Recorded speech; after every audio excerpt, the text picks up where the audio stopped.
I started hearing about mobile, and I was like, oh gosh, who would want to play anything on a mobile phone? I had one of those old ones. It was, square and didn't really have much of a screen to it. And I was just like, man, these are awful. What a terrible experience. And then, of course, the iPhone happened. And in my department at PBS, we're tasked with trying to find ways to bring revenue in to support PBS programming. And so my boss said, well, let's give this a try. And so we developed an initial app or two, both, playing with PBS Kids Characters. I lost my feed there for a second. There we go. Playing with PBS Kids Characters. And I really got engaged once I sat down to do some user testing with kids. I saw kids playing with our apps. I saw the potential of what kids could do with these devices. Once I saw exactly how they took ownership. As soon as you handed over an iPhone to one of these kids, it was theirs. You weren't getting it back. And I think that really made a light switch go on in my head to say, you know what, this is something that we can really use in a lot of ways. And one of the great things about working for PBS is we have some of the most recognized characters out there. We have 4 of the top 10 shows on television for kids 2 to 5. That's for the past 10 months. Dinosaur Train, Super Y, Curious George, and The Cat in the Hat knows a lot about that. These are very, very powerful characters. They're very powerful brands. And they're a joy to work with, to be perfectly honest. So we now have 9 apps out in the App Store. 2 years ago, when I went to my last app camp back in New Jersey, we were just doing our first couple free apps. We were really proud and excited to show the Super Y app as we were kind of getting it finished up and released. And that app has been an amazing performer for us. We've been so excited to see how it's grown and really gotten a lot of feedback. We now have an Android version of that app. So one of the things I wanted to talk about today, and then of course we know that all of our properties get this, even the properties that are not on television. PBS Kids has a number of properties like Disney's Lunch Lab that are not actually television shows but still drive a tremendous amount of traffic to our website. So we have a lot of range to play with. We have things that are on television that people know, and then we have really specific niche education pieces that we can work with. So our 9 PBS Kids apps have been downloaded more than 500,000 times, which is pretty incredible when you think about it just on the face of it. Our most recent app represents quite a number of those. It's close to 200,000 downloads already in its second week. And that's the PBS Kids for Video for iPad player. And I'm happy to show any of you who haven't seen it yet what that is. But it's changing the way we're thinking at PBS about how to interact with kids, because it streams video from a server that we have at PBS and provides kids. We have done over 10 million streams at this point, and it's been 2 weeks. So obviously our characters always have a curriculum focus. That it's part of our mission, and it's something that we feel passionately about. And so we got 2 pieces of that. There's the character, which I've already talked about, and then there's the platform and the curriculum that we're using to reach those kids wherever they are.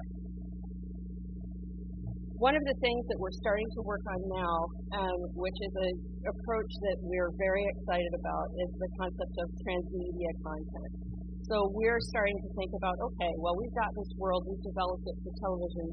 There's a show Bible for every show on television that's built out in a way that most kids or families would never understand. Because you don't need to know, all of the components of Storybrooke Village necessarily that Super Y interacts with. We can exploit some of those pieces, but in other media. We can't necessarily show that in a linear form on television. So we can take some of those pieces and go into them and play with them in new ways with interactive content. We can play with them in different ways in mobile apps, and we can do different things on the web. We now have interactive video games, so you can watch a Super Y episode and play a video game at the same time. So you're engaging with the content in a number of different ways. And as part of this process, we are also adding in some of this user tracking so that we can see, okay, well, what have the kids interacted with? What have they been successful with from a game standpoint? What can we guide them towards if they're still having difficulty with a particular curriculum topic? So, obviously, if you look at a character like Super Y, who's a great example, there are four primary characters on Super Y, the show. Each one of them has a specific character trait that allows them to help the child with a particular curriculum topic.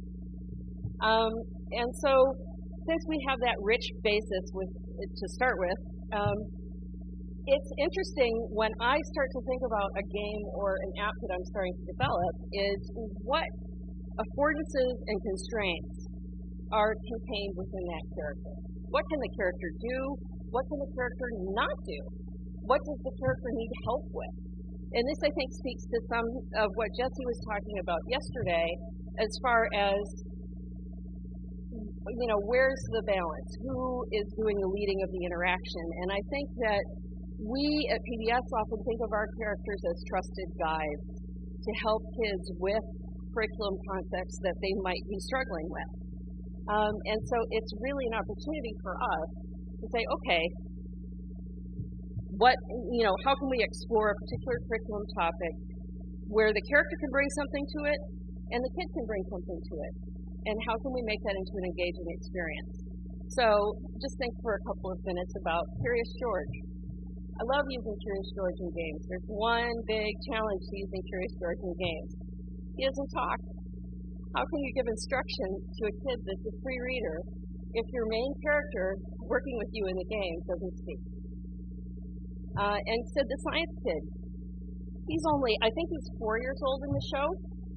He can't do a lot of science experiments on his own. He needs help from his teacher Susie in the show to do a lot of experiments. So how can we work with that in a game format?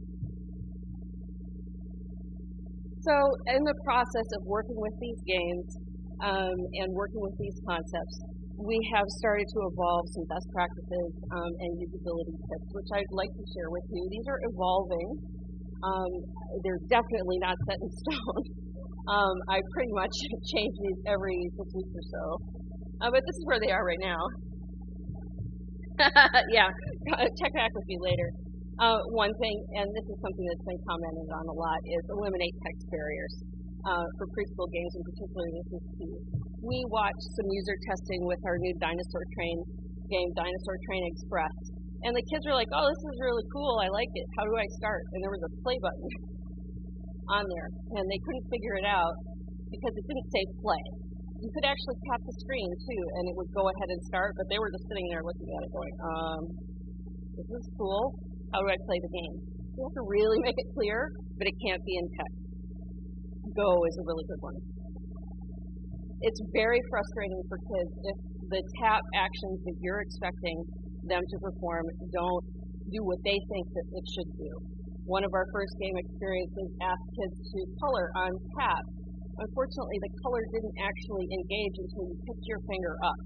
And most kids looked at that and were like, they would press and press so hard that the tip of their finger would turn white. And, that really just made me go, oh gosh, we've got to think about these things. It's really tempting on an iPhone that's a touch screen to think, oh, well, people will just touch it quickly, but kids don't. Kids really interact with things in a whole new way, and in fact, they all do it differently. So you have to be responsive to that. It's also tempting because, of course, if you want to use something like swipe, you have to be waiting for release because you need to know where it's releasing. But there are ways to get around that, and you need to explore them. Make hotspots large and reactive.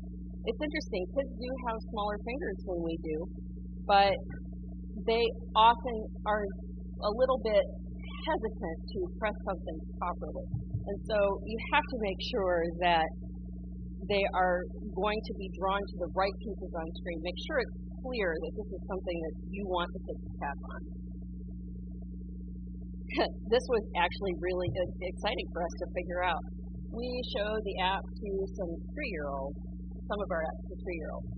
And the first thing they figured out how to do was learn how to turn the app actually off using the button. But then if we had a back arrow, they immediately knew what it was and immediately were able to navigate with it. And this happened time and time again with kids from Title I schools. Didn't matter. They already knew what that was. And so that was one piece of UI that we never had to think about. Don't use Zoom in preschooler apps. I can't say this strongly enough. Kids engage that, and they get so frustrated if they don't have a back out really easily. It's not necessary. You can do it if you need to do it through a button. Kids need audio hints. Audio is an incredible, wonderful tool for preschool kids. Unfortunately, it's also really heavy, and particularly if you're starting to look at Android apps. File size is an issue both for iPhone as well as Android, but Android devices have a much wider range of capability as far as how much memory space they have, and so you can't get away with quite as much audio or quite as big file size. You have to be careful with your script. This was another big lesson. We decided early on to switch most of our younger apps to landscape mode, but we realized in our latest round of usability testing that the tempting thing then is to put the back button in the top left. And because kids were holding it this way, their left thumb would touch it. And they would back out all the time by accident and get really frustrated. So that's something we're looking at in our next round. And that's the benefit of working with PBS. Another one is we get to do a lot of research and iterate our apps so that we can make some of these changes as we release new versions. So one of the biggest challenges and something that we're working with on an ongoing basis is how do we help kids with that just-in-time concept? How do we get them the information they need just in time so that they can be successful with the app? This is a struggle for everyone. It's a struggle for us. We're not always successful. But we experiment with different ways of bringing audio, bringing sound effects, bringing animations, little glows to help kids navigate their way through an app if they're having trouble. And that's pretty much all I have. But please, I'm happy to show any of our apps. I actually have a couple things in development too that I'm happy to show folks or answer questions.